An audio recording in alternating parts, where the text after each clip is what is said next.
Okay, hello, good morning, good afternoon, good evening from wherever you're watching. Uh, this is Paul, and it's the Paul's Tribe channel, YouTube channel. You're welcome. Uh, Let me just take care of some housekeeping. First of all, we've decided to rebrand our Jackpot series into something we've titled Plan, Pack, Relocate. The smart travel vlog for Africans, especially Nigerians. So that's the new title. Plan, Pack, Relocate. The smart travel vlog for Africans. I hope you hear me. Excuse my yes, please.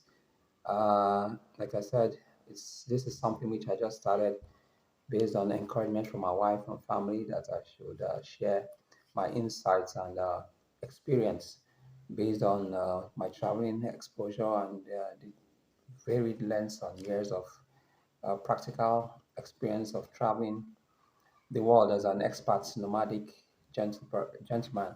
So today we'll just be talking briefly about life in general and why people relocate. So why I think and I urge Nigerians who can afford to relocate to relocate. Uh, I'll start with a quick story. I schooled in America way back in 2001.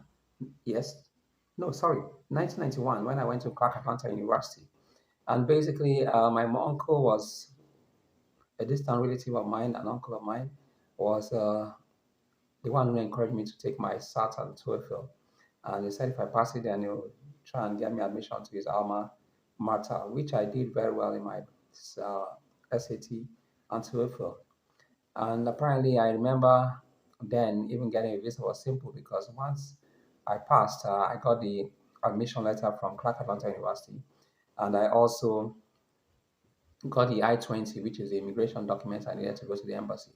And it's funny because unlike now when embassy demand all kind of ridiculous documents, then back in 1991, all I took was just a letter from my uncle, two-paragraph letter saying that he's responsible for my payment of my fees and also my I-20. And I did not even spend up to 5, 10 minutes with the person interview, no questions asked. I just showed them the admission letter, the I-20, and the two-paragraph letter from my uncle, who was a private citizen, more or less saying he's responsible for my school fees or he'll be responsible for my school fees, and also that he owns one or two uh, investments there. One of them was a petrol station, and based on that, I got my visa. And I think I picked it up the same day, or yeah, they said I should go and wait, and I got it. No questions asked. But of late, as time goes by, uh, the embassies have become very fraudulent. I want to pick on Western embassies, for example, Western country embassies, and they accuse Nigerians and Africans of advanced fee fraudulent activities. But I think they are the biggest fraudsters in the planet, at least in Africa. They come, they charge you fees for visa fees. They call it visa fees, and they know that 80%, if not 90% of you will be turned back, and then they give you these false hopes. You fill out the documents, you take your biodata, you do all kind of stupid tests, and they pocket all the money. At times, it's almost a visa fees of almost $500. Now imagine you're applying for American embassy visa or British visa, or even a Canadian visa, and you spend somewhere in the region of 300 to 500 US dollars equivalent for your visas, and you are going with a family, and then at the end of the day, they end up ripping you off for one flimsy excuse or the other. Did I even tell you why you were refused? And I just since when I saw things were getting bad, I just said I will not bother going to an embassy again. By His grace, I've not been to an embassy since. Well, I think yeah, since the last time was the American embassy. Even when I went to England, I went to England from America, so it was yeah, I don't need a visa going from America. But by God's grace, I've been traveling since 1991, so it's probably 2001, 2011. So I have over 31 years traveling experience. And like I said in my first video, the first series, I've been to close to 24, 25 countries, mostly within Africa. And I've been traveling mostly visa free or visa on arrival. I've not even applied for an e visa. So it's very possible. And like I said, I've been to some countries. I've been to Brazil. I've been to Barbados. I've been to Jamaica. I've lived and worked in England. I've schooled in America. I've been to Germany. I've been to Seychelles. I've been to Mauritius. I've been to South Africa. I've been to Rwanda. I've been to the entire West African, almost all the countries from Nigeria, Ghana, Togo, Benin Republic, Senegal, Morocco, Guinea-Bissau, uh, where else now? Ivory Coast. I've been to Burundi. I've passed briefly in Kampala, Uganda. So I've been to Doha, Qatar. I've been to uh, wow, quite a few.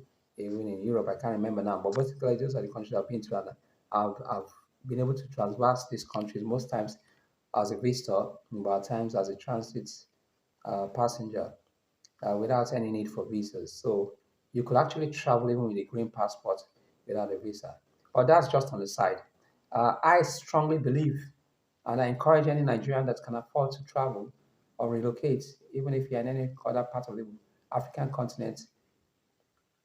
Africa is tough. Africa is rough. If you can relocate, relocate. Like we say in Nigeria, if you can japa. You see, when Nigeria hits you, it's not easy. When you see people who are well established with properties, houses that they bought, cars, their children are in school and everything, and in their 40s, 50s, they are thinking of relocating, you know that the country is really bad. I've had occasion when I finished schooling in 1994, after my sojourn in America and England, I decided to come back to Nigeria to set up a restaurant, like if a fast take away confectionery cafe. And I was here for a while, and later on, it evolved into an events management company, whereby we are into weddings and funeral services, planning of weddings and high-profile weddings and funerals, and I made quite a bit of money there. And I was in my country, Nigeria, till 2003, whereby circumstances made me and my family, my wife then newly married with my two young kids, to relocate. And we went to Cape Verde in a span of 10 days. And we set up a business and all that. But basically, we were forced to come back again sometime in 2021. Apparently, I took ill after the COVID, some strange illness, because I went to some of the best specialist hospitals in Mauritius and other countries, and apparently the doctor gave me a green bill of health, but apparently I was critically ill. I believe it was spiritual. And so rather than die in a foreign country, I and my family decided to relocate back to Nigeria. So we've been in Nigeria since then. Why do I give these examples? Yeah, because when we left for Cape Verde way back in 2003, we planned to establish and settle. We actually had an English school, preschool, and crèche. We did have there, and it was successful.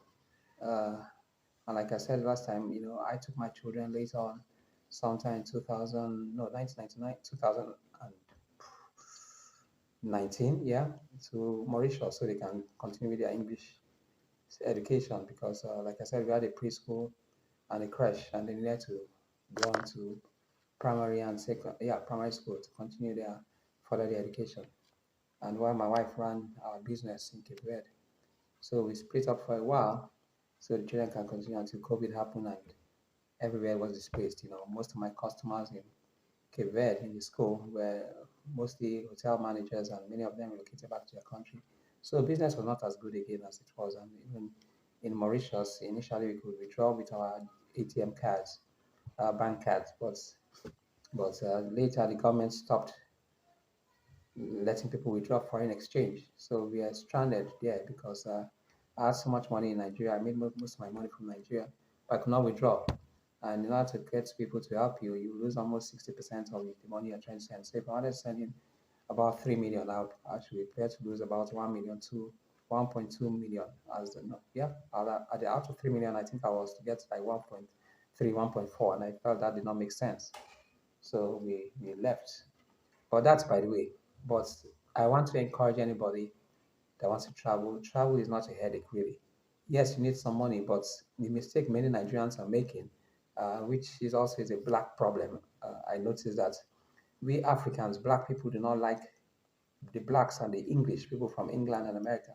They don't like learning. I think Americans are better. Other people's languages. We want it to be English, English, English. So we go to foreign countries and want to maintain our culture, speak only English and everything. And that's the same thing with Nigerians. We want to go to English-speaking countries. And meanwhile, these people know you've got the population. They know you are desperate, and basically they're exploiting us. I mean, it's ridiculous how people will spend millions, buy tickets and everything, and pay for visas, and they still be turned down. I have two personal experiences, family experiences, not my own personal bank, but extended family. A guy who used his bank details to secure a visa for his wife and his three children to travel to, was it America?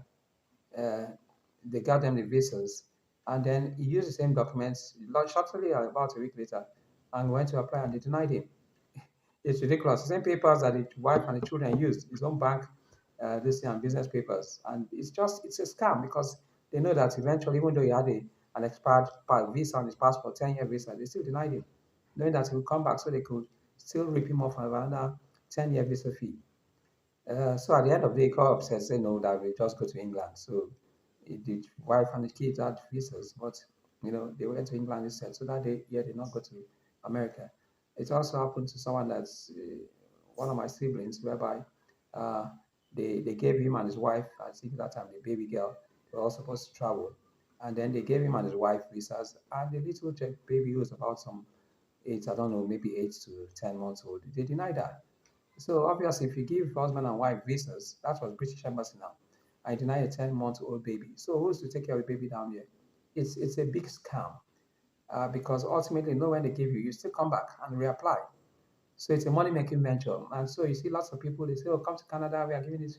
It's all crap. It's the lie of it's racism 3.0, whereby even though they give you the so-called, what they call it, visas and the rest, you are going to build their nations.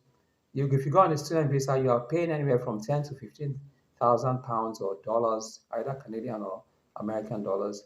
And at the same time, you have to pay for things like accommodation, your welfare, kicking, and yeah, they give you social security benefits, medical and Medicaid and the rest. But it's crazy. Why should the students pay as much as 15,000 pounds or dollars, and then at the end of the day, after 3 4 years, you spend $60,000 minus the cost of your traveling and rest, and they probably extend your visa, they give you a work permit for another 2 years, and then you start the process all over again. So they're actually exploiting you, and they know that you go do anything to come there, and it's crazy. But why I'm here today is just to tell you, listen, there are lots of countries and another mistake we Africans and Nigerians make. We only think there are three types of visas. That is the tourist visa, the what do you call it, business visa, and then the student visa, and also the health visa if you're going for maybe what do you call it, medical treatment. But that's not true. Every single country has anywhere from 10 to as much as 30 different kind of visas. And being a tourism consultant, that's why I said I traveled. The last time I was in the embassy was in 1991, American embassy. In 1990, I went to the British embassy because I went to England for a surgery, and it was an easy process. I've been to Canadian embassy. That was way back when I tried to school in Canada in 2018, 2019. Sorry, not 20, 1998 and no, 1988 and 1989. And I got all my admissions and everything, but then we could not afford it. So they're exploiting us. And you must not always go to America or Canada or Australia or England. There are better countries, same Western facilities, good quality of life, cheap cost of living, that you can go and still be a king, kind of, or a queen. You can't leave Nigeria. You were probably an alligator in Nigeria based on your reputation, and you now go to America, England, and live the life of a lizard, all because you want a better quality of life. You want to jackpot. At what cost? Some people spend anywhere from 20 to 50 million. Some people even as much as 200 million naira just to relocate. But there are lots of countries. that one could go to as a Nigerian, whereby you don't even have to visit the embassy. There are still countries whereby you don't even need to do your biodata, you don't have to go and capture your fingerprints and everything that you can go to, that even have better quality of life and cost of living than the European countries and the North American countries. I know of at least personally, I know of two to four Latin American countries whereby everything is done online and the requirements are very cheap. And they have almost like 40, 30, 40 different types of visas. Most of you don't even know that you could actually travel to many countries on a nomadic visa. There's something that the Latin American people offer. It's called a rentista visa. What's a rentista visa? It's simple. If you have a property that generates you income, rental income, or you have a business here whereby you can travel and the investment is running. You have an investment, either a school or a business enterprise or even a printing firm, and you have regular income, or you have a property that generates somewhere in the region of 2, 3, 4 million annually. You can actually travel to some countries, get a 2-year migrant visa, which is more like a temporary residency, and just without documents showing and proving that you actually have this property, you have this other source of income, you stay there. It's much better than a tourist visa whereby they give you 90 days, 30 days, or 180 days maximum. So that's a visa option. There's also what they call retirement residency visa. It's common in Latin American countries. It's common in Asian countries, Southeast Asia countries. It's also common in some African countries, Namibia, Mauritius, quite a few African countries. So if you're above 50 or 55 years, depending on the country, you can actually relocate as, as, a, as a retiree, as long as you have a source of income. In Mauritius, if you can show that every month you have over $1,500 US dollars to take care of you with just 3 months upfront bank account. In other words, you get 3 months. You write to the Mauritius embassy, they give you a permit to come, and you open a bank account. And you meet the age requirements. You'll be given a 3-year visa, and then you have to maintain that every 3 months, or even if you want to do it annually. Annually is just 18,000 US dollars, and you live the life, your best life ever. Now, maybe I think you need to be 55. I don't really know how. Okay, 55 years plus 1,200 US dollars. You understand? But in the Latin American countries, wow, even with 500 to, okay, I think that's the last time was 600 to as much as 1,000. You could actually retire or get any of the other migrant visa, temporary resident visas for 2 to 3 years. And then after 2 to 3 years, you renew or you apply for permanent residency. And you could go to Panama, you could go to Colombia, you could go to Argentina, you could go to Bolivia, you could go to uh, Ecuador, you could go to quite a lot of them, Peru, Chile. So the whole, what they call it, the whole Latin American region, most of them, with under $1,000, you are qualified for a temporary resident visa that is up to 2 to 3 years. And there are options in Latin America, sorry, in Southeast Asia. There's Thailand, there's Taiwan, there's Vietnam, there's Cambodia. Even in Europe, you can go to Moldova, Albania, you can go to Kyrgyzstan and Kazakhstan. Those countries, yeah, they are middle, what do you call it, former Soviets, whatever, some of them, but they have a very good quality of life, and the visa process is easy. And with 5 to 10 million, trust me, you can move your family out and go live a good life. And let me tell you something, even between African countries, it's much easier because we went to Cape Verde, we never worked, we just set up a business. It's easier. And some of these countries, even if you overstay your visa, let's say you go on a tourist visa of 3 to 6 months, if you overstay, just a small fine, and they extend it. And even while you are there on a tourist, what do you call it, a tourist visa, especially in West African countries, Cape Verde and the rest, you can actually set up a business, what they call it, ECOWAS treaty, set up a business. So you must not just travel to go and look for work, economic migrants. Anything and everything is possible. I just wanted to share these insights because Nigeria has had, I've been here twice now, and it's gotten worse from what it was back in 1988 all the way to 1994 when I came back, and even up to 2013. when we left, and now 2021 that returned. It's getting worse off every day, and I would not advise anybody who can afford to relocate not to relocate. In fact, relocate. If it means to go to Benin, where light is better, good. Right now, I'm recording, there's no light. It's very hot, even though I'm somewhere that's supposed to have lots of vegetation, forest, and everything. But it's pretty hot. With the current scarcity of petrol, scarcity of local currencies, we are buying our local currencies, all local currencies at black market. This thing, lack of leadership, no electricity. Life is unbearable, it's miserable. Even I know what my family has suffered, and I know how much I've suffered in terms of finance. I've been buying money I put in the bank just because we need to buy. I pay as much as 20% just to buy my old currencies. So it's ridiculous. It's not a place for sane people. Like they say, when Nigeria happens to you, you will think twice.